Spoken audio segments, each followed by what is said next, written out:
Sejam todos muito bem-vindos a mais um vídeo do meu canal. E hoje nós estamos aqui para falar sobre os livros do mês de setembro. Eu sei que eu dei uma sumidinha aqui dos vídeos longos, mas tá sendo bastante shorts pra vocês. Mas realmente foi uma questão de tempo. Eu tenho algumas ideias de vídeo pra fazer, mas eu não consegui gravar ainda. Mas eu ainda quero ficar mais frequente aqui com vocês. Se tudo der certo, e vai dar, eu vou conseguir ficar mais frequente nos vídeos longos também. Mas vão vendo meus vídeos curtos, vão me acompanhando nas redes sociais, que lá tem conteúdo sempre pra vocês. E vamos embora pro vídeo de uma vez, né? Que eu fico aqui falando 3.000 horas. Ah, não esquece de se inscrever no canal, compartilhar com alguém que você acha que pode achar interessante aqui o nosso cantinho. E sei lá, me ajuda a crescer um pouquinho aí. Os vídeos longos ainda são, né? Tão bem. O canal é bem pequeno e os vídeos longos têm bem poucas views. Então me ajuda aí. Se vocês sabem de alguém que gostaria de assistir. Eu sempre brinco, me põe pra lavar louça, gente, enquanto eu falo de livros e filmes e séries na cabeça de vocês. Mas eu gostaria de falar com vocês, então, dos lidos dessa vez. E eu comecei o mês lendo Abençoada por Grifo, da Rafaela Souza. Todo mundo sabe que eu adoro essa autora, eu já li muita coisa dela. E esse livro aqui é o terceiro livro da série dos deuses dela. E essa série é muito legal, né? Tem shifters, sempre tem shifters, e alguém, principalmente a personagem, geralmente a personagem feminina, é abençoada aí por um dos deuses. E no caso, gente, a gente tem uma personagem que era um personagem, porque ele estava aqui vivendo no mundo que seria o nosso mundo, e de repente, quando ele morre, ele acorda no corpo de uma mulher, que é uma das personagens bem secundárias, que ninguém nem vê ela, do jogo que ele jogava, gente. E ele sabe de algumas coisas ali daquele mundo. Por quê? Porque ele jogava esse jogo. E também a cabeça dele começa a virar uma bagunça, porque ele não consegue entender, né? Ele ainda se sente aquele homem que vivia ali no mundo, e menos como a mulher, a personagem daquele livro. Pra ele é como se fosse entidades separadas, né? Como se fossem coisas separadas. Ele fosse uma pessoa e ela fosse uma outra pessoa. E ele vai levar um tempo, né, pra lidar com isso. E aí ele tem a voz também na cabeça dele desse deus, que é o Grifo, que foi quem abençoou ele. E também vai surgir uma outra voz, que é a voz da fera. Porque sim, nesse mundo as pessoas são shifters. E ele também vai ganhar uma fera ali quando tudo isso acontece. Então, essa mulher, né, essa personagem, ela vai se casar com outro personagem ali, que é um general estrategista.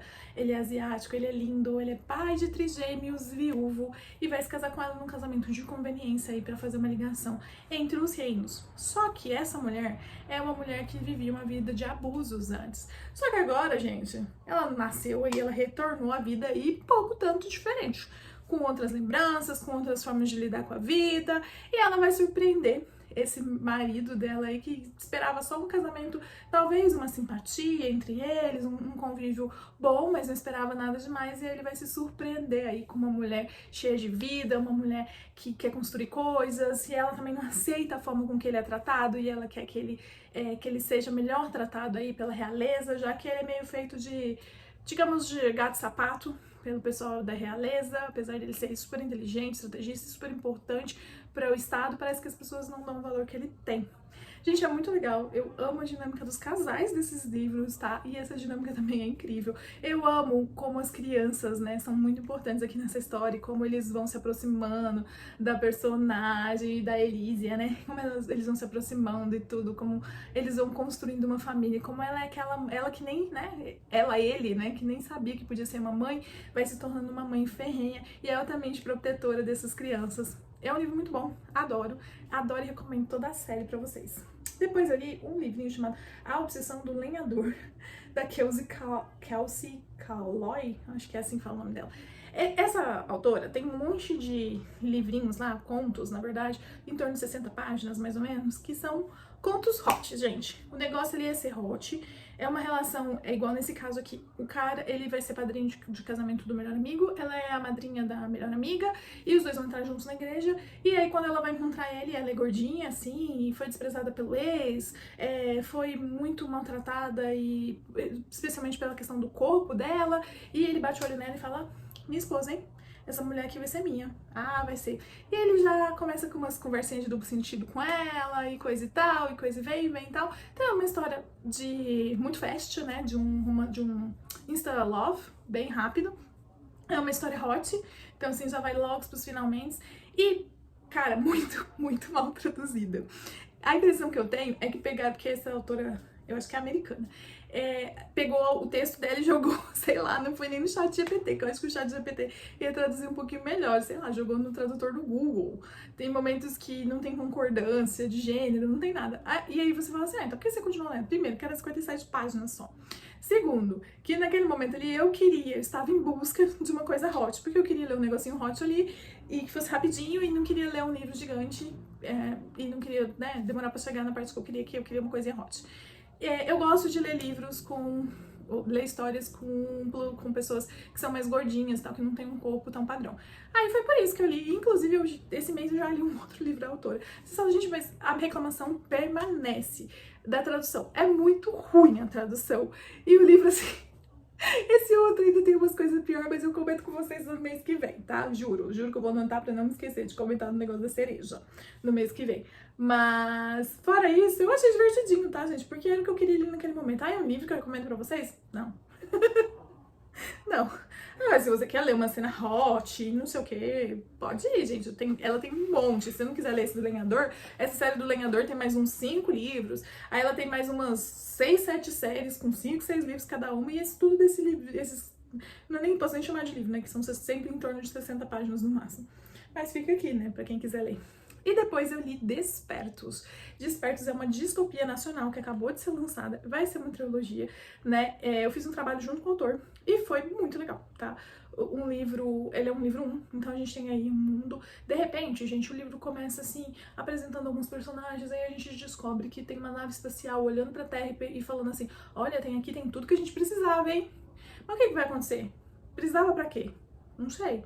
Aí nisso começa a despertar um ser que tava no interior da Terra, adormecido e tudo mais. O que é esse ser? E nesse momento, gente, é como se desse alguma coisa no mundo e as pessoas começassem a despertar com poderes.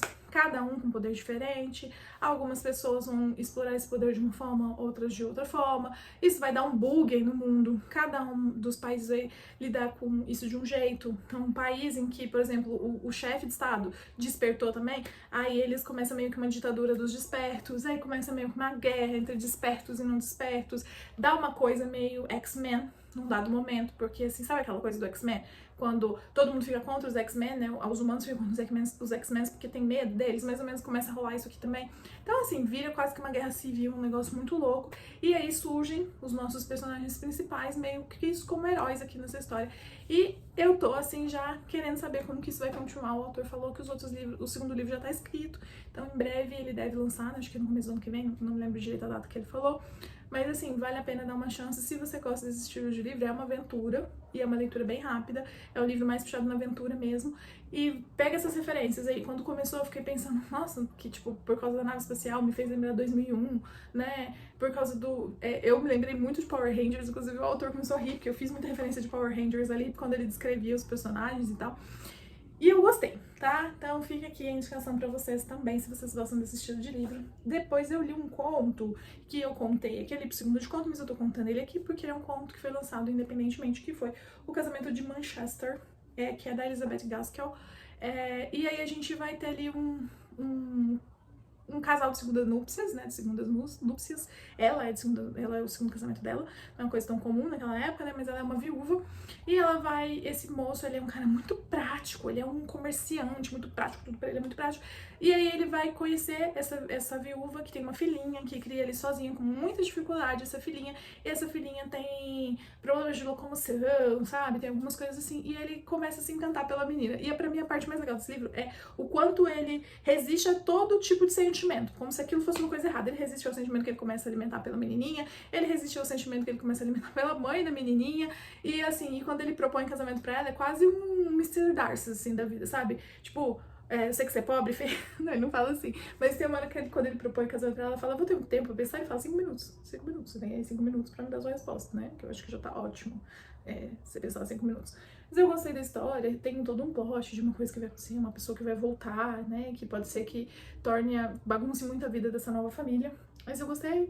Eu ainda não li um livro grande da Elizabeth Gaskell, eu tenho aqui Norte e Sul, tá aqui do meu lado, ó. porque tá entre a pilhinha de livros que eu gostaria de ler até o final do ano, mas eu não li ainda nenhum livro longo dela, mas já é o segundo conto dela que eu leio, traduzido pela Catarine Salles, que faz esse trabalho maravilhoso de traduzir contos dessas autoras que muitas vezes acabam não chegando, essas autoras que têm livros clássicos lançados aqui, mas às vezes a gente conhece 1, 2 livros delas e não conhece esses outros muitos contos.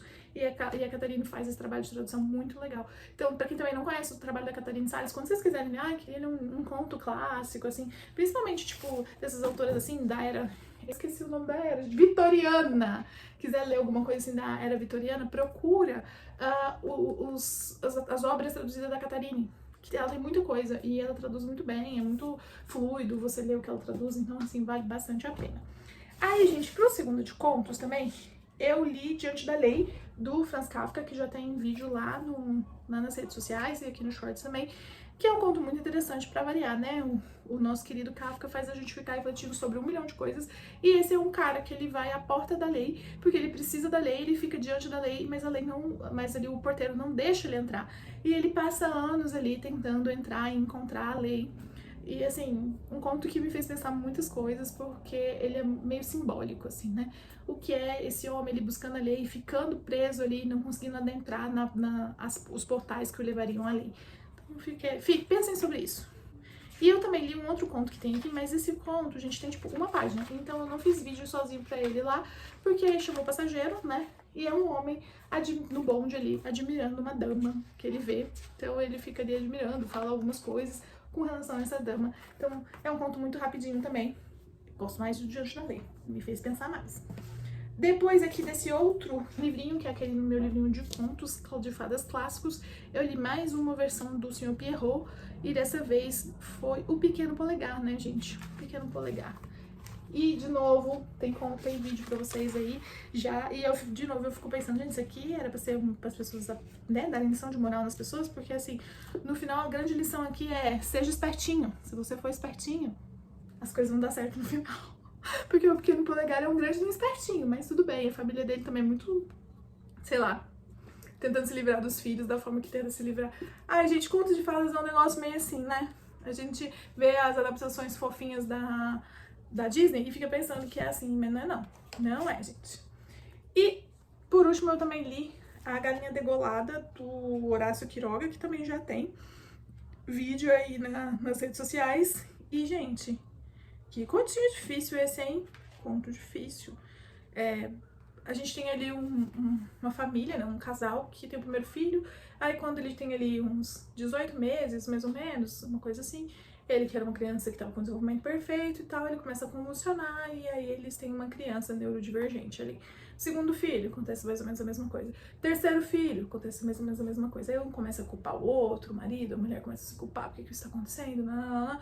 Sei que mesmo assim eles decidem ter um quarto filho, que dessa vez é uma menina, e a menina não acontece isso com ela. Só que aí vai acontecer uma cena bizarríssima aqui, tá? Que envolve uma galinha e envolve essa menina. E os irmãos ali, e eles também têm uma coisa assim horrível, porque eles começam... Eles até cuidavam bem dessas crianças, né, com as neurodivergências, mas depois que a menina vem, essas crianças começam a ficar meio jogadas ali, né? Ficam ali sozinhas, meio que jogadas num canto o dia inteiro. Então, assim, vai... Ai, gente, esse conto aqui, ó, leiam, tá? Leiam, que eu acho que vale a pena e vocês vão pensar aí o que vocês tiverem que pensar. Bom, gente, foi tudo isso que eu li esse mês. Espero que vocês tenham gostado desse vídeo. Se você leu alguma dessas coisas, comenta aqui comigo. Se não leu ou que queira me recomendar uma outra coisa que vocês acham que eu vou gostar, também comente comigo. Gente, ajuda comentando neste vídeo para o YouTube entender que esse canalzinho aqui é relevante e entregar para mais pessoas. Bom, é isso, gente. Até a próxima. Tchau, tchau!